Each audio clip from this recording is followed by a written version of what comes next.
Hello everyone. तो आज हम आपके अपने इंग्लिश बाबा चैनल में पढ़ने वाले हैं सीबीएसई क्लास 9 ज्योग्राफी का चैप्टर नंबर 1 जिसका नाम है India size and location.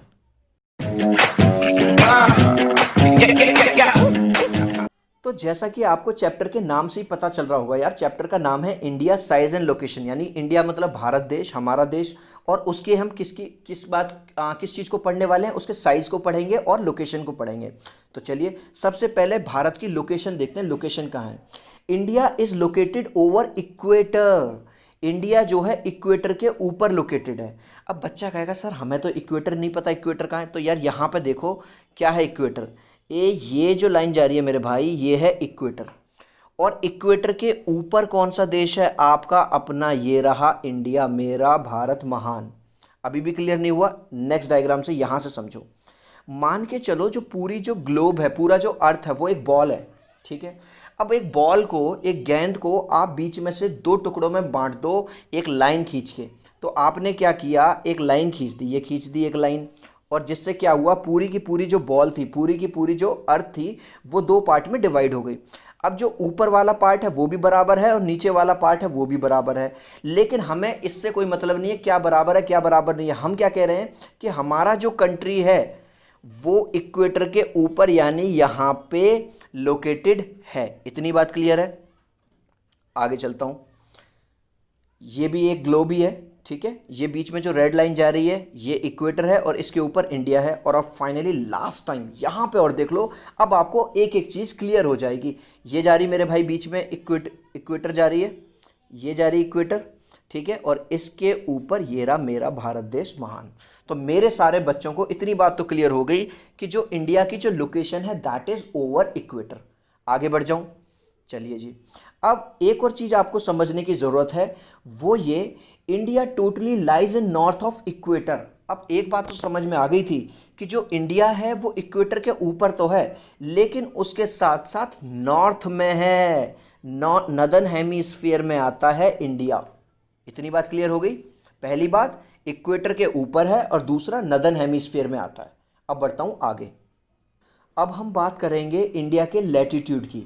The country is situated north of equator between 8 degree 4 minute north to 37 degree 6 minute north latitude. अब बच्चा कहेगा इंग्लिश बाबा ये तो आपने बहुत अच्छे से समझा दिया कि इक्वेटर के ऊपर है और नॉर्थ हेमीस्फीयर यानी नॉर्दर्न हेमीस्फीयर में है, लेकिन इंग्लिश बाबा हमें तो यही नहीं पता कि लैटिट्यूड होता क्या है, पहले ये तो समझा दो। लो समझ लो। आज तुम्हें एक ट्रिक दे देता हूं जल्दी से। लैटिट्यूड और लॉन्गिट्यूड, जीवन में मेरा वादा है आपसे कभी नहीं भूलोगे कि लैटिट्यूड क्या है और लॉन्गिट्यूड क्या है। आपको यहाँ पे दो डायग्राम दिखाई दे रहे हैं। एक जो ग्लोब का या अर्थ का डायग्राम है उसमें जो लाइंस हैं वो सीधी सीधी यानी इस तरह की लाइन है, दिख रही है यहाँ पे, और इसमें लाइन इस तरह से है, दिख रही है यहाँ पे। अब तुम कहोगे हाँ सर ये तो दिख रही है, लेकिन इसके साथ ये दो सुंदर सुंदर लड़कियाँ क्यों बनाई हुई हैं? मेरे भाई यही तो ट्रिक है, क्योंकि लड़कियों से तुम बहुत जल्दी समझते हो। यहाँ पे एक लड़की लेटी हुई है, और जब लड़की लेटी हुई है तो वो इस पोजीशन में लेटी है ऐसे सीधी सीधी, और दूसरी जगह पे लड़की खड़ी हुई है तो ये ऐसे खड़ी हुई है, ठीक है। तो अब आप यहाँ पे देखो, इस वाले ग्लोब में अगर आप देख रहे हो तो जो लेटी हुई लाइन है वो ही है लेटीट्यूड। तो अब आपके पास जो ट्रिक रहेगी वो ये रहेगी, क्या रहेगी? जहाँ पे लेटी हुई लाइन हो, लेटी LATI, और लड़की भी लेटी हुई है, तो लेटी हुई लाइन है लेटीट्यूड और खड़ी हुई लाइन है लॉन्गिट्यूड। आगे बात समझ में? लॉन्गिट्यूड से यानी ये जो लंबी सी लड़की खड़ी है, इसे देख के एक जोक याद आ गया, सुना दूँ? चलो सुनाता नहीं हूँ तो मैं दिखाई देता हूँ, लो देख लो कैसा लगा। ठीक है, लैटिट्यूड और लॉन्गिट्यूड हमने समझ लिया। जो लेटी हुई लाइन है, हॉरिजॉन्टल जो लाइन है वो लैटिट्यूड है, और वर्टिकल सीधी सीधी लंबी लाइन है वो है, क्या है? लॉन्गिट्यूड। अब दोबारा से देखो, ये चीज़ तुम्हें रटनी पड़ेगी। क्या? ये जो है कि the country is situated north of equator between 8 degree 4 minute north, 8 degree 4 minute north से लेके कहाँ तक?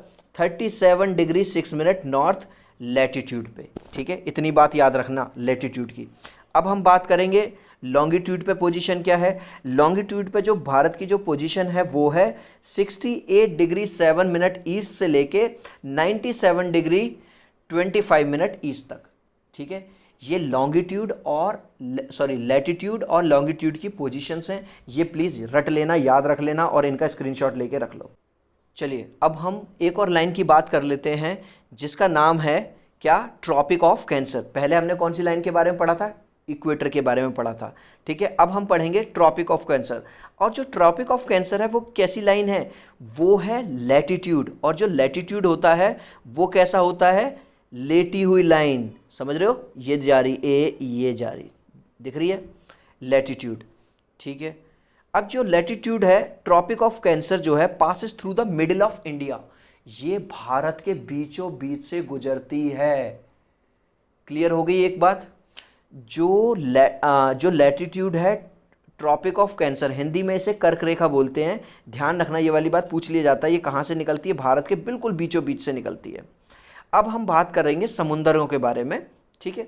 There are 2 seas in the south of India. भारत के जो साउथ में 2 मेन सीज हैं, वैसे एक और सी है समुंदर जिसे इंडियन ओशन, उसके बारे में मैं आगे बताऊंगा। एक तो है बे ऑफ बंगाल, ठीक है, जैसा कि आपको शायद यहाँ पे दिख रहा होगा। एक तो है ये वाला बे ऑफ बंगाल और एक है अरेबियन सी।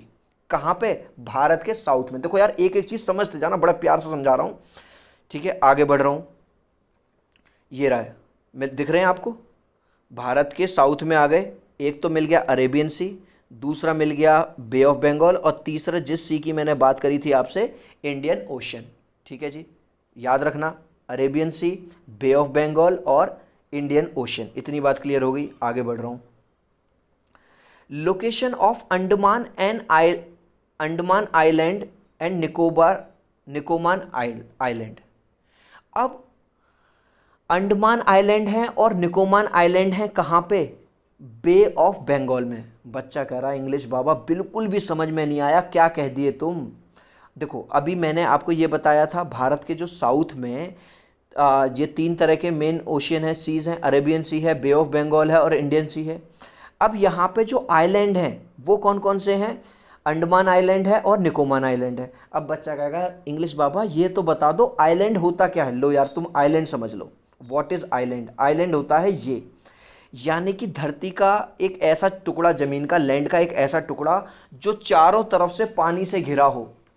समझ में आ गई, जो चारों तरफ से समुंदर ही समुंदर हो चारों तरफ। यहाँ पे भाई साहब बड़े बड़े जो लोग हैं ना, हनीमून मनाने जाते हैं, ओए होए होए होए, देख रहे हो, ये है आपका आइलैंड। क्लियर होगी, ये देख रहे हो, लड़का लड़की यहाँ हनीमून मनाने आए हैं, अब ये थोड़ी देर में प्यार करेंगे। चलो ये प्यार करेंगे, हम थोड़ी देखेंगे ना, हम तो आगे बढ़ रहे हैं। तो आपको एक बात क्लियर हो गई कि बे ऑफ बंगाल में, जो बे ऑफ बंगाल है वहाँ पे 2 आइलैंड हैं मेन। एक तो आपको याद रखना है ये वाला, कौन सा, अंडमान आइलैंड, और दूसरा आपको याद रखना है निकोबार आइलैंड। और कहाँ पे बताया मैंने, बे ऑफ बंगाल में। इतनी बात क्लियर हो रही है। हमने साउथ में बताए थे, आपको अरेबियन सी बता दिया, बे ऑफ बंगाल बता दिया और आपको इंडियन ओशन बता दिया। अब बे ऑफ बंगाल के अंदर हमने 2 आइलैंड बता दिए मेन, एक तो अंडमान और एक बता दिया आपको निकोबार। आगे बढ़ते हैं जी, अंडमान और आपको आइलैंड का मतलब समझा दिया, जहाँ लोग प्यार व्यार करने जाते हैं। There are Lakshadweep island in Arabian sea. अब देखो, हमने बे ऑफ बंगाल की तो यहाँ की तो बात कर ली थी कि यहाँ पे तो यहाँ की तो बात हमने कर ली थी कि यहाँ पे तो 2 आइलैंड है। कौन कौन से बताओ जल्दी से मुझे, अंडमान और निकोबार। लेकिन अरेबियन सी के अंदर, यहाँ जो है अरेबियन सी है, इसके अंदर कौन सा वो है, इसके अंदर है आपके लक्षद्वीप आइलैंड। क्लियर हो गई आपको, आगे बढ़ रहा हूँ। ये देख रहे हो, फिर से मैंने आइलैंड दिखाया आपको, लक्षद्वीप। अब बात करेंगे भारत का एरिया कितना है। जैसे हमारा घर होता है ना, हम कहते हैं कि हमारा घर इतनी जगह में बना हुआ है, तो भारत का जो एरिया है वो है 3.287 मिलियन किलोमीटर स्क्वायर। अब तुम कहोगे सर किलोमीटर स्क्वायर क्यों, तो तुम्हारी मैथ मुझसे अच्छी है मेरे भाई। जब लेंथ मल्टीप्लाई ब्रेथ जब होती है, ठीक है, तो किलोमीटर स्क्वायर आया है। जरूरी नहीं है आप 3.287 लिखो, अगर आप 3.28 लिखे आते हो मिलियन किलोमीटर स्क्वायर तो भी उतना भी ठीक रहेगा, ठीक है। This area is equal to the world's 2.4% area, यानी कि पूरे संसार का भारत के पास कितना एरिया है, 2.4%, 2.4% है। Which makes India 7th largest, जो इंडिया को 7वां सबसे बड़ा देश बनाता है एरिया की दृष्टि से। सबसे पहले नंबर पे है रशिया, फिर कनाडा, यूनाइटेड स्टेट्स, चाइना, फिर ब्राज़ील, फिर ऑस्ट्रेलिया और उसके बाद 7वां नंबर आता है हमारे देश भारत का। अब बात कर लेते हैं जल्दी से इंडिया के बॉर्डर की। तो लेंथ ऑफ इंडियाज़ बॉर्डर कितना है? 15,200 किलोमीटर है, ये तो बॉर्डर क्या है। और कोस्ट लाइन की बात करूं, कोस्ट लाइन से समझ लो समुंदर के आसपास, वो है 7156.6 किलोमीटर। इसका स्क्रीनशॉट लेके रख लेना, ये रटने वाली बातें हैं। उधर मैंने लोकेशन पे जब बताया था लॉन्गिट्यूड पर और लैटिट्यूड पर, तब मैंने कहा था वहाँ रट लेना और यहाँ रट लेना, ठीक है। अब इसमें समझाना कुछ नहीं है, बस मैंने आगे समझाना है। ईस्ट, वेस्ट, नॉर्थ और साउथ, ये समझ के रखना, ठीक है। East, west, north, south. अब आगे समझाऊंगा क्या। अब जो इंडियन ओशन है इन द साउथ, ये वाली मैंने बात बता दी थी आपको भाई। एक तरफ है बे ऑफ बंगाल, दूसरी तरफ है अरेबियन सी और तीसरी तरफ है ये रहा, यहाँ पे है ये रहा आपका इंडियन ओशन, ठीक है जी। आगे बढ़ रहा हूँ। अब हम समझते हैं, अब तक हमने एरिया वगैरह तो देख लिया। अब जो नॉर्थ से लेके साउथ तक की जो डिस्टेंस है वो है 3214 किलोमीटर। यानी कि जिसे नहीं समझ में आ रहा, यहाँ से लेके और यहाँ तक की ये जो लेंथ है, ये लेंथ है मेरे भाई 3214 किलोमीटर। और ईस्ट से लेके वेस्ट, ठीक है, ईस्ट और वेस्ट, इंग्लिश बाबा is the best and our country, ये जो है ये देखो, ईस्ट से लेके यहाँ से लेके और यहाँ तक ये जो लेंथ है, ये है हमारी 2933 किलोमीटर। क्लियर होगी, ये भी रट लेना। अब एक दिक्कत आती है, दिक्कत क्या आती है? 2 घंटों का डिफरेंस पड़ रहा है। अगर आप यहाँ पे देखो, कहाँ पे भाई, इस साइड में गुजरात है और इस साइड में आपका अरुणाचल प्रदेश है। तो अरुणाचल प्रदेश में क्या है, सूरज देवता 2 घंटे पहले उग जाते हैं और गुजरात में 2 घंटे बाद आते हैं। अगर इस तरह से सिस्टम फॉलो करें तो इसका मतलब भारत के अंदर कहीं पे टाइम कुछ होगा और कहीं पे टाइम कुछ होगा। यानी कि हो सकता है कि वहाँ पे अगर मान के चलो अरुणाचल प्रदेश में हो सकता है सुबह के 7 बज रहे हों, तो हो सकता है गुजरात में हो सकता है सुबह के 5 बज रहे हों। अब ये सिस्टम इस तरह से ख़राब ना हो, उसके लिए हमने एक सिस्टम निकाला। हमने का मतलब इंडिया ने, क्या? The standard meridian of India. हम एक स्टैंडर्ड को फॉलो करते हैं, स्टैंडर्ड मेरिडियन को फॉलो करते हैं, जो कि मिर्ज़ापुर उत्तर प्रदेश से होकर गुजरती है। The time of this meridian is taken as the standard time of the whole country.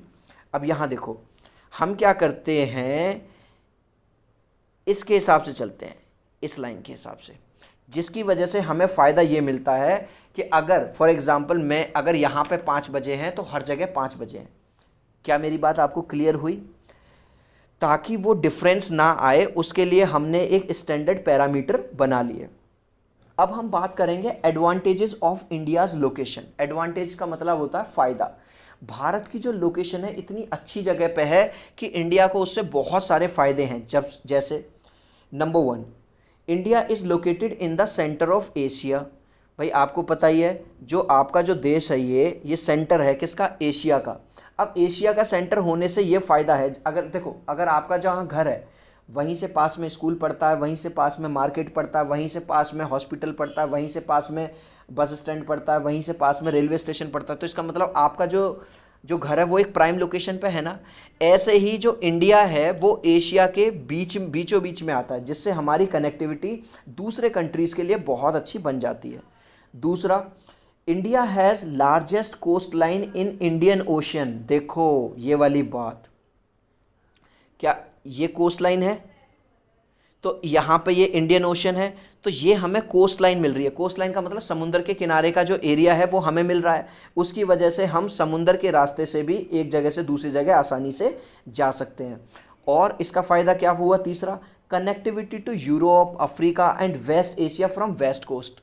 जो वेस्ट का कोस्ट है, ठीक है, जो पश्चिम का जो कोस्ट एरिया, वहाँ से हम यूरोप में निकल सकते हैं, अफ्रीका जा सकते हैं, वेस्ट एशिया जा सकते हैं। और ईस्ट कोस्ट से हम कहाँ कहाँ जा सकते हैं? ईस्ट एशिया कंट्रीज़ में जा सकते हैं, ठीक है जी। चौथा फ़ायदा क्या है? Most ships travel through Indian oceans. अब इंडियन ओशन इतना बड़ा है कि वहीं से ज़्यादातर शिप निकलते हैं। अब भाई साहब आप मान के चलो कहीं ऐसी जगह पे रहते हो, वहाँ से बसें वगैरह अच्छे खासे निकलते हैं, तो कोई भी जो ट्रेड होगा, बिजनेस होगा, एक कंट्री को दूसरे कंट्री जाना, दूसरे, तो हर जगह के लिए आसान बन गया हमारे लिए, ठीक है। Even land routes are very good of India and that was the reason that are spices trade spread all over India. ये नहीं जो हमारे समुद्री रास्ते हैं वही अच्छे नहीं हैं, हमारे जो भूमि जो लैंड वाले रास्ते हैं वो भी बहुत अच्छे हैं। और यही कारण था कि हम बहुत पुराने टाइम में हमने अपना बिजनेस जो स्पाइसेस का, जो भारत के जो मसाले थे, ठीक है, वो हमने ऑल ओवर इंडिया में पहुंचा दिए। Even are stories like Ramayana etcetera spread worldwide. और क्योंकि यहाँ पे सब लोग ट्रेड करने आते थे, बिजनेस करने के लिए आ सकते हैं, हम भी जा सकते हैं, इसीलिए जो हमारी जो एंशियंट जो स्टोरीज़ हैं जैसे कि रामायण वगैरह हैं वो भी वर्ल्ड वाइड फैली हुई हैं। अब बात कर लेते हैं यार जल्दी से, जो हमारे नेबर कंट्रीज़ हैं वो क्या हैं। वो हैं, एक तो हो गया आपका, पहला हो गया जी बांग्लादेश, फिर हो गया चाइना, पाकिस्तान, नेपाल, म्यांमार, भूटान, अफगानिस्तान, श्रीलंका और मालदीव्स। अब तुम कहोगे इंग्लिश बाबा ये याद कैसे करें। अब तुम्हें कसम है, अगर तुम्हें एक ऐसी ट्रिक दे दूँ जिससे ये एक मिनट के अंदर अंदर याद हो जाए, तो चैनल को सब्सक्राइब कर लोगे, कर दोगे इस वीडियो को शेयर। लो यार तुम ट्रिक लो, देख लेना, सब्सक्राइब कर देना मेरे भाई, ट्रिक है ये। बचपन में बीए श्रीमान। अब तुम कहोगे इंग्लिश बाबा कैसी बहकी बहकी बात कर रहे हो। अरे मेरे भाई बहकी बहकी बात नहीं कर रहा, ये ले, ये देख, बचपन से बी से याद रखियो बांग्लादेश, सी से याद रखियो चाइना, पी से याद रखियो पाकिस्तान, बचपन नेपाल, म्यांमार, भूटान, अफगानिस्तान, ठीक है। अब आप कहोगे श्रीमान क्यों बोल रहे हो। श्रीमान बोल रहा हूँ श्रीलंका के लिए और एम बोल रहा हूँ मालदीव्स के लिए, ठीक रहे हो। बचपन, ठीक है, बी से आपका बांग्लादेश, चाइना, पाकिस्तान, नेपाल, म्यांमार, ये ध्यान रखना, इसका स्क्रीनशॉट ले लो। बचपन में बी ए श्रीमान। अब जल्दी से ये वाला इंपॉर्टेंट क्वेश्चन देख लो, बहुत आता है, ये मैंने बता दिया वैसे। What is the longitudinal and latitudinal extension of India. Longitudinal कितना है, 68 डिग्री 7 मिनट ईस्ट से लेके 97 डिग्री 25 मिनट ईस्ट। और लैटिट्यूडनल कितना है, 8 डिग्री 4 मिनट नॉर्थ से लेके 37 डिग्री 6 मिनट नॉर्थ। और मेरे भाई यहीं पे ये चैप्टर हो जाता है ख़त्म। आई होप कि मेरा जो तरीका है पढ़ाने का आपको पसंद आएगा, मज़ा आ गया होगा, बढ़िया लगे चैनल तो चैनल को सब्सक्राइब कर लेना, वीडियो को लाइक कर देना, और यार अपने दोस्तों के साथ मेरे भाई इस वीडियो को शेयर जरूर कर देना अगर तुम्हें दिल से पसंद आया हो तो। ये अगर आप हमसे यानी इंग्लिश बाबा के साथ व्हाट्सएप पे जुड़ना चाहते हैं तो मेरा नंबर लिख लो 8059041145 80 590 411 45।